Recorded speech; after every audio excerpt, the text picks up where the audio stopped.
Hi guys, welcome back. It's been a few weeks since I was last on. I was sick and I lost my voice, so I wasn't able to do anything in regards to videoing.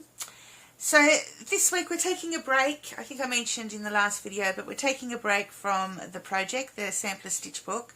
And I thought I'd give you an example of how the stitches that we've used over the last few months can be used in different ways on different projects. So that's sort of what I thought we'd look at today. Some of these projects are work related, some aren't. They're totally personal.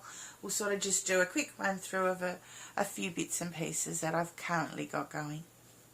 So as you can see, this is a wool embroidery. This is actually a kit that I'm working on for the Etsy shop. It's all made from hand-dyed wool threads that I naturally dye for the shop. For those of you that aren't aware, I'm a natural dyer. I dye everything with leaves and flowers and, you know, things from the kitchen, whatever I can get my hands on, I have a go at dyeing with. And so this actually depicts some branches of a wattle tree that I used to see when I was sitting on my back balcony in the old house that I used to live at, that I just moved from a few months ago. And you just see the bottom few branches of this wattle tree. It was a massive wattle tree that was right next to the veranda, and it was lovely to sit and watch it during the day. You'd have kookaburras and cockatoos and lots of parrots come and visit and have a chat while you're outside having your coffee. But the tree was sick, and at one point some of the tree had to get cut down, and when the branches came down, there were still quite a lot of leaves and twigs and stuff that came down. So of course, as a natural dyer, I had to dye with it and see what happened.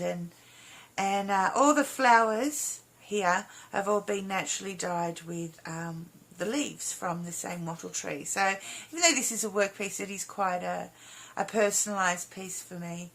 And sits in my lounge room, in my dining table. So let's have a little look at the stitches that are here. There's not a lot of a big variety of stitches, but we've still been able to create a very vivid wattle tree. So of course we have our Turkish rug stitch here, and these have all been performed. This is performed in about 4 different shades of the wattle leaves, and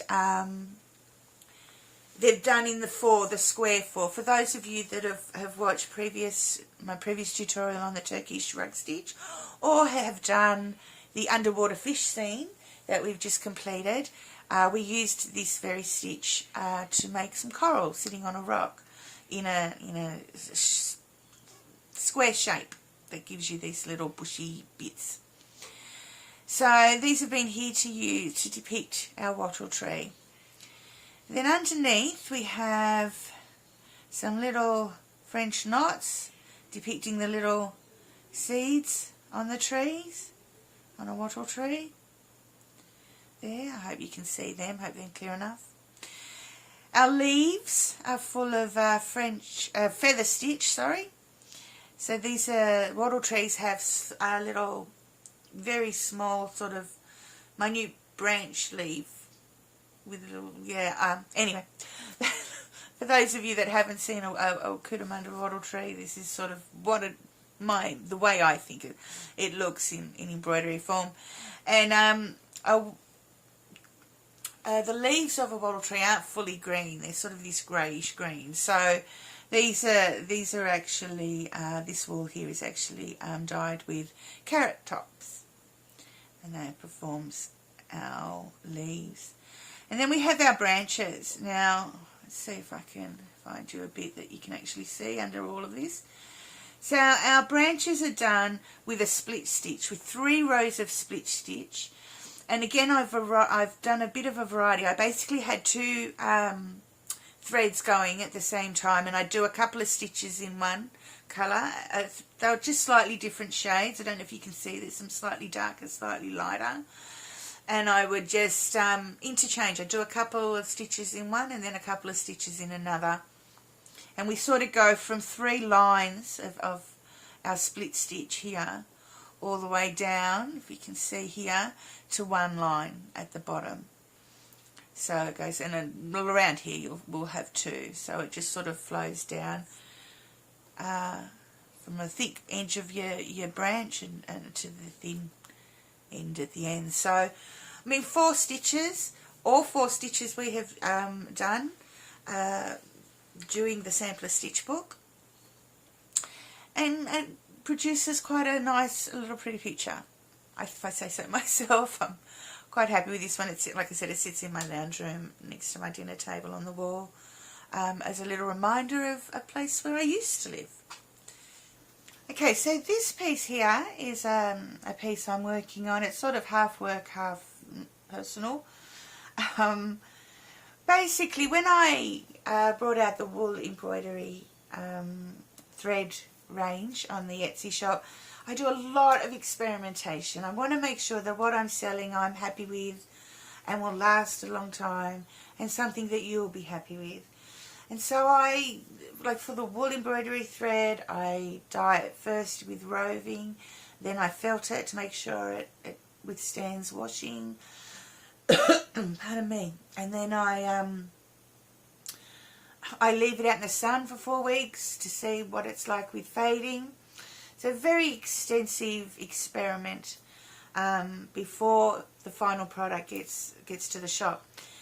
And even though I've been naturally dyeing with cottons and silks for myself for years, I've thought that maybe I might start playing around with a range for the shop.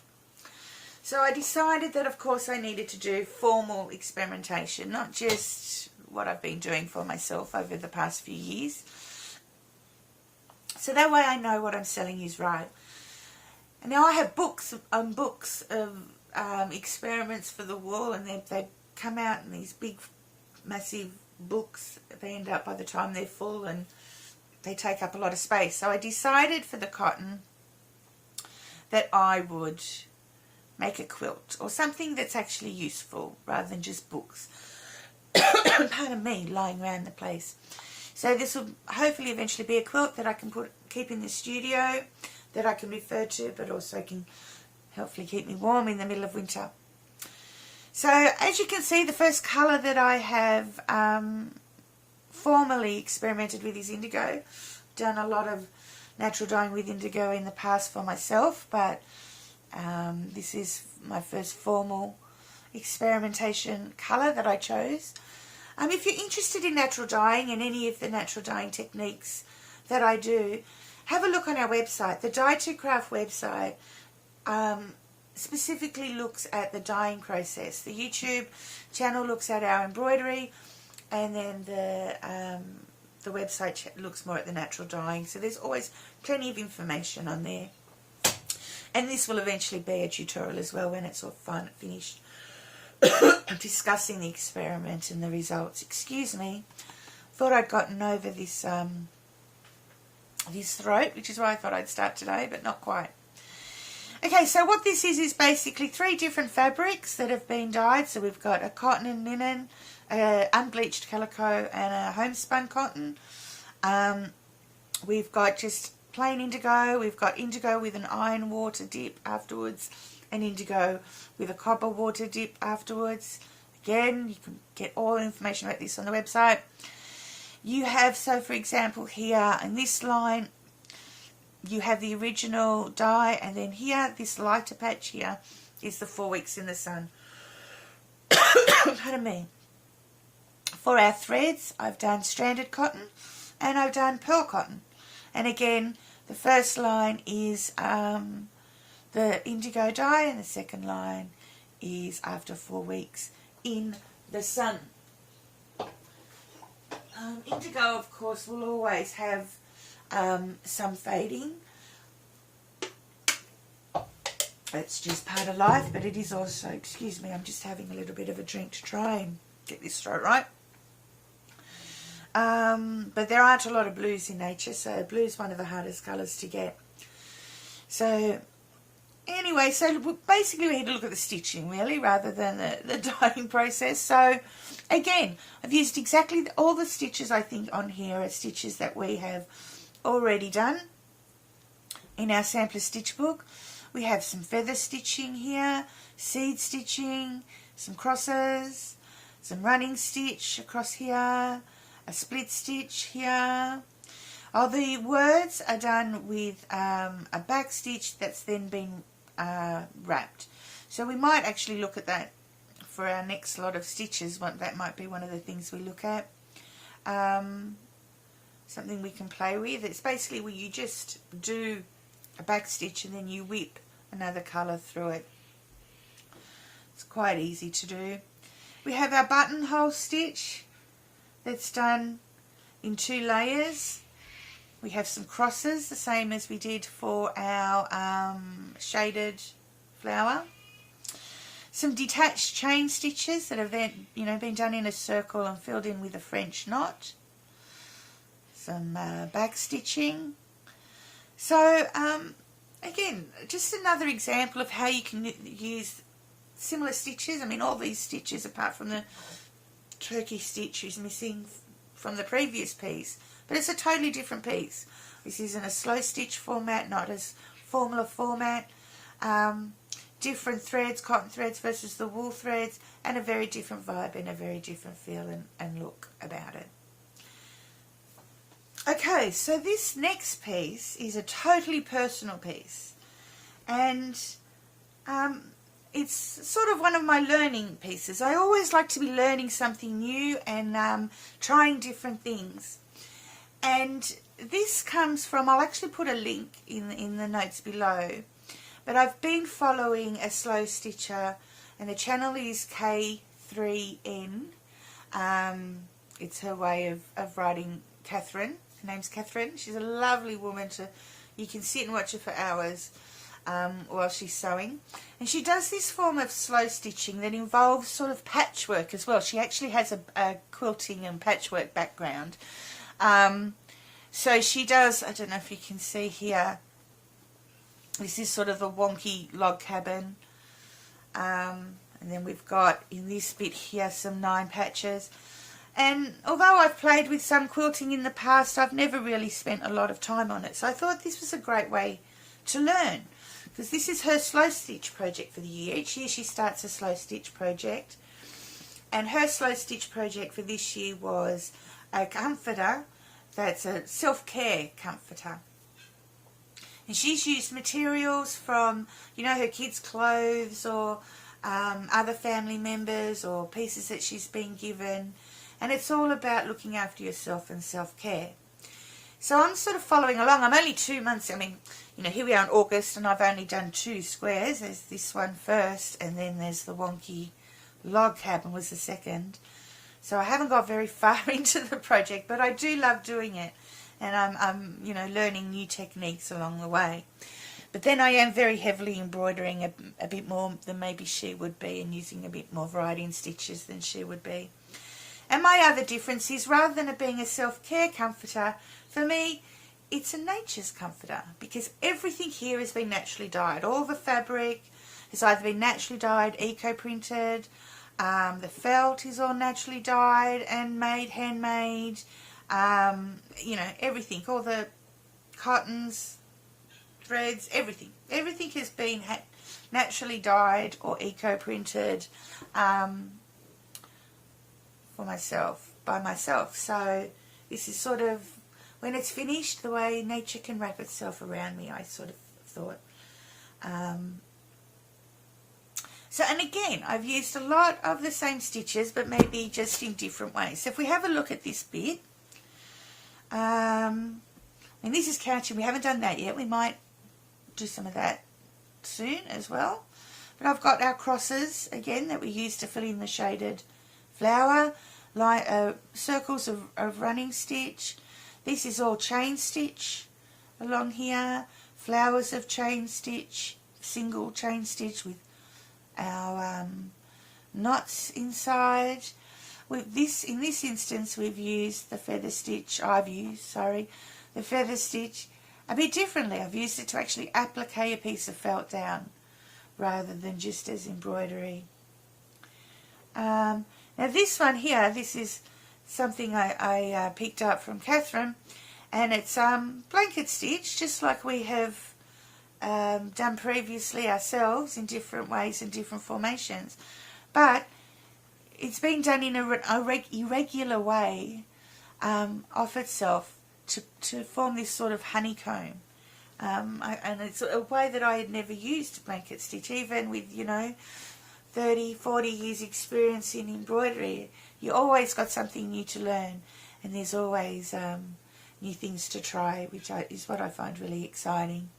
And again, the reason why I'm doing this piece, it's all about me broadening my horizons a little bit into more the quilting side of things. So what have we got here? Again, we've got some fly stitch. It's a little bit different. In these little squares, we've done some trellis work. So I still need to teach you that one, but it's very similar to the grids that we did before, and then they've just been overlaid with little crosses. Pardon me.